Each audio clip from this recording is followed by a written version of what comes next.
रमोद और विनोद दोनों भाई थे। रमोद बड़ा और विनोद छोटा भाई था। रमोद और उसके पिता दोनों मिलकर खेती करते थे। उसकी माँ भी बूढ़ी हो चुकी थी, उससे कोई काम नहीं होता था। इसलिए एक दिन उसकी माँ बोली, बेटा, अब मेरे से कोई काम नहीं होता, उम्र भी हो गई है। तू क्या चाहता है? बहू को बिना देखे ही मैं इस दुनिया से चली जाऊं? माँ, कैसी बातें कर रही हो? तुम्हें भला क्यों कुछ होगा? साफ साफ बोलो, क्या चाहती हो? अब तू शादी कर ले, बस यही चाहती हूँ। बहू आ जाएगी तो उसे सारी जिम्मेदारी देकर मैं निश्चिंत हो जाऊंगी। ठीक है माँ, तुम यही चाहती हो तो कर लूंगा शादी। इतनी बातें सुनकर उसकी माँ खुश हो गई। अब कुछ समय बाद रमोद की शादी मालती से हो गई। मालती बहुत समझदार और सुलझी हुई लड़की थी, सभी का बहुत अच्छे से ध्यान रखती। रमोद की माँ भी बहुत खुश थी क्योंकि उसकी सारी जिम्मेदारी खत्म हो गई। इसी तरह समय बीतने लगा। समय के साथ विनोद की पढ़ाई भी कंप्लीट हो गई और शहर में उसकी अच्छी नौकरी लग गई। उसने गाँव फोन करके बताया, माँ, मेरी नौकरी लग गई है। ये सुनकर माँ भी बहुत खुश होती है। नौकरी लगने के कुछ समय बाद ही विनोद की भी शादी सुमन नाम की लड़की से हो जाती है। एक दिन विनोद सुमन से बोलता है, कुछ दिन तुम्हें यहीं सबके साथ रहना पड़ेगा। मैं एक बार अच्छे से सेटल हो जाऊं, फिर तुम्हें अपने साथ ले जाऊंगा। ये सुनकर सुमन यहाँ रहने के लिए राजी हो जाती है। अब विनोद के शहर जाते ही उसने अपना रंग दिखाना शुरू कर दिया। मालती घर का सारा काम करती थी। स्वभाव से भी वो बहुत अच्छी थी, इसलिए सभी उसकी तारीफ करते। ये बात सुमन को बिल्कुल पसंद नहीं थी। बरसात का समय था। मालती ने छत पर मसाले सूखने को रखे थे। बारिश में मसाले खराब न हो जाए, इसलिए मालती मसाले हटाने छत पर जाने लगती है। अरे दीदी जी, आप कहाँ जा रहे हो? अरे सुमन, वो मसाले छत से हटा देती हूँ, बारिश आने वाली है। दीदी, मैंने तो कब के मसाले हटा दिया है, आप चिंता मत करो। अरे वाह, धन्यवाद सुमन। इतना बोलकर मालती भी वहाँ से चली गई। लेकिन जब सासू माँ किसी काम से छत पे गई तो देखा सारा मसाला पानी में खराब हो गया था। इस बात से सासू माँ ने मालती को खूब खरी खोटी सुनाई। मालती भी डांट सुनने के बाद चुपचाप दुखी होकर बैठी थी। तभी रमोद घर आता है और मालती को उदास देखकर पूछता है, क्या हुआ मालती, उदास होकर क्यों बैठी हो? मालती भी सारी बात अपने पति को बताती है। कोई बात नहीं, मैं माँ से बात करूंगा, इसमें तुम्हारी कोई गलती नहीं है। मालती बहुत सीधी सादी थी, इसलिए सुमन हमेशा उसका फायदा उठाती। एक दिन घर में कुछ गेस्ट आते हैं। सुमन और मालती ने अलग अलग अच्छे अच्छे पकवान बनाए। सुमन ने सोचा कहीं मालती के खाने की तारीफ ना हो जाए, इसलिए उसने मालती के बनाए खाने में अलग से नमक मिला दिया। अब जैसे ही सभी मेहमानों ने खाना चखा तो सुमन के खाने की तारीफ करने लगे, लेकिन मालती के हाथ का खाना किसी को पसंद नहीं आया। हे भगवान, खाने में इतना नमक कौन डालता है? क्या नमक? लेकिन ये कैसे हो सकता है? मैंने तो बिल्कुल सही से नमक डाला था। क्या हो गया बहू तुझे? तू तो इतना अच्छा खाना बनाती थी। पता नहीं माँ जी, ये गलती कैसे हो गई? मालती तो सीधी सादी थी, इसलिए उसने ज्यादा ध्यान नहीं दिया। उसे लगा मेरी ही गलती होगी। अब उसकी सास भी सोचने लगती है, मालती तो कभी ऐसी गलती नहीं किया करती थी। सुमन बहू के आने से पहले उसने ही तो घर को इतने अच्छे से संभाला था। तभी उसका पति वहाँ आता है। अरे क्या हुआ रमोद की माँ, किस गहरी सोच में हो? छोटी बहू के आने के बाद पता नहीं बड़ी बहू को क्या हो गया है। रमोद की शादी के बाद उसने सारे काम बहुत अच्छे से किए हैं। उसने आज तक कोई गलती नहीं की। कहीं इसमें छोटी बहू का हाथ तो नहीं है? वो ऐसा क्यों करेगी? तुम बेवजह ही इतना सोच रही हो। आप नहीं जानते, बड़ी बहू बहुत सीधी है, इसलिए अक्सर वो उसका फायदा उठा लेती है। अब किसी को डांटने से पहले देखना पड़ेगा असल में गलती किसकी है। ऐसे ही समय बीतने लगा। सास भी छुप छुप कर दोनों पर नजर रखने लगी। धीरे धीरे सास को भी समझ आ गया कि कैसे सुमन गलती करके मालती को फंसा देती थी, इसलिए वो अब अपनी बड़ी बहू को कुछ नहीं बोलती थी। एक दिन मालती की तबीयत बहुत खराब थी, इसलिए न चाहते हुए भी सारा काम सुमन को करना पड़ा। सुमन भी बड़बड़ाते हुए और बर्तन पटकते हुए काम कर रही थी। शोर सुनकर सास किचन में आती है। अरे क्या हुआ छोटी बहू, किस बात पे बर्तन पटके जा रहे हैं? किसी ने कुछ कह दिया क्या? आपको बस बर्तनों की पड़ी है? मेरी भी तबीयत ठीक नहीं है, लेकिन मैंने किसी को कुछ नहीं बोला क्योंकि मैं तो इस घर में नौकरानी बनकर आई हूँ। पूरा घर आराम फरमाए और मैं काम करूँ। एक दिन में ही ये हालत? बड़ी बहू ने तो इतने दिनों तक अकेले ही सारा काम किया है, उसने तो कभी कुछ नहीं बोला। अब तुम्हारी तबीयत खराब होती है तब तो मालती ही घर का सारा काम करती है। हाँ, सब कुछ तो आपकी बड़ी बहू ने ही किया है, कुछ भी कर दो, बुरी तो बस मैं ही हूँ। इतना बोलकर सुमन गुस्से में अपने रूम में चली गई। जब मालती को ये सारी बातें पता लगी तब मालती बोलती है, माँ जी क्यों डांट दिया? ज्यादा काम होगा इसलिए वो थोड़ा गुस्सा हो गई होगी।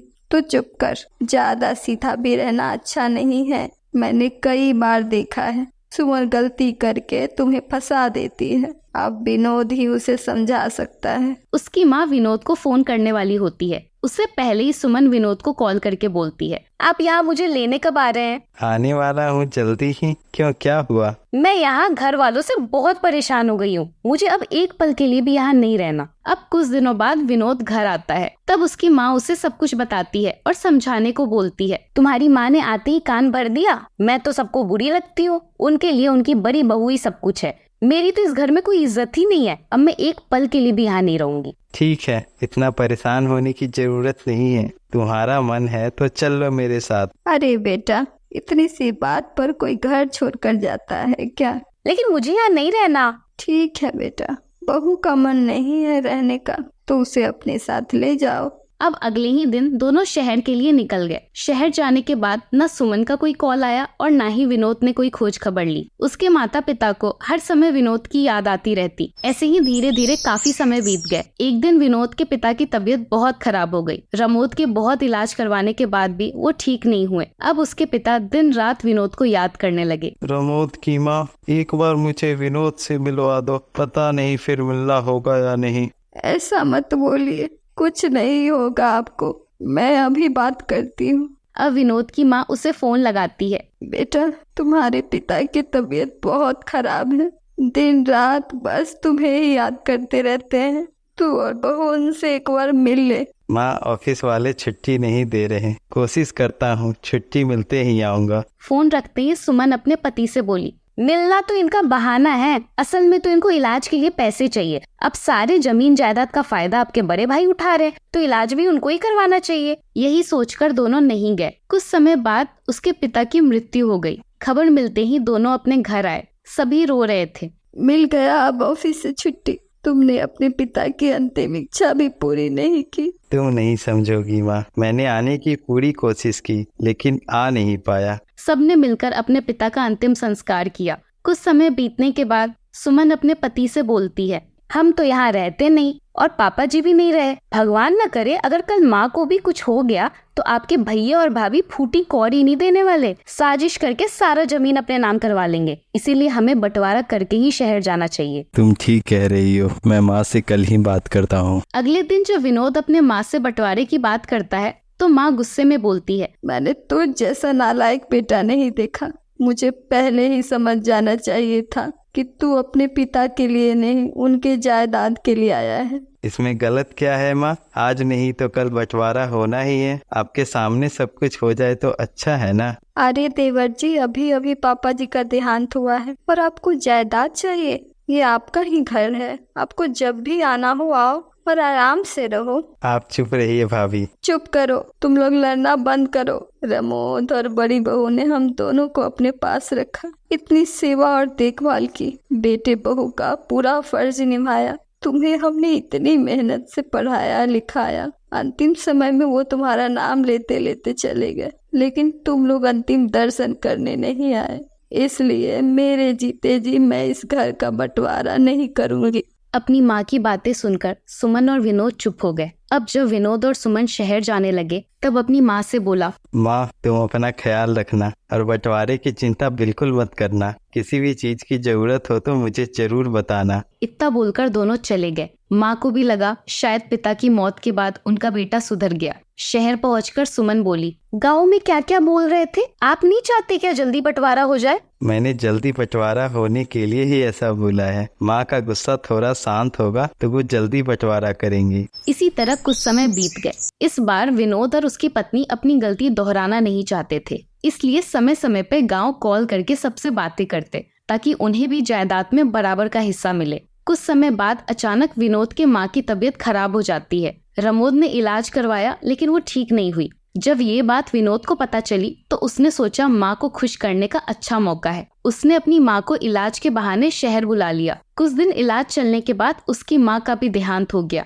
ये खबर सुनकर रमोद और मालती पूरी तरह टूट गए। रो रोकर उनका बुरा हाल था, लेकिन विनोद और सुमन को तो बस प्रॉपर्टी की चिंता थी। माँ के अंतिम संस्कार के बाद सभी गांव वालों के सामने दोनों भाइयों को आधा आधा हिस्सा मिल गया। रमोद के हिस्से में जो भी आया उससे संतुष्ट था, लेकिन विनोद और उसकी पत्नी को इस बात का दुख था कि उससे ज्यादा क्यों नहीं मिला। इसलिए दोनों ने मिलकर दिमाग लगाया। भैया आपसे एक बात करनी है। हाँ बोल, क्या बात है? भैया माँ के इलाज में बहुत ज्यादा पैसे लग गए थे। मैंने कर्ज लेकर माँ का इलाज तो करवा दिया, लेकिन अब वो आदमी अपने पैसे मांग रहा है। मैंने बंटवारे में इसलिए नहीं बोला, सोचा घर की बात है, दोनों भाई मिलकर समझ लेंगे। ठीक किया तूने। माँ के इलाज में जो भी पैसे लगे थे उसमें से मैं आधा दे दूंगा, लेकिन भैया वो कोई छोटी मोटी रकम नहीं है। कितना है बता? यही करीब 2-3 लाख। क्या? इतने पैसे कैसे लग गए? भैया शहर के हॉस्पिटल में तो खर्चा हो ही जाता है, लेकिन मैं गांव का एक साधारण किसान हूँ। मैं तुम्हें इतने पैसे कहाँ से दूंगा? आपके हिस्से की कुछ जमीन गिरवी रख के बैंक से पैसे ले सकते हैं। उसके बाद आप धीरे धीरे वो पैसे चुका देना, फिर आपको आपकी जमीन वापस मिल जाएगी। मैं सब करवा दूंगा, आपको चिंता करने की जरूरत नहीं है।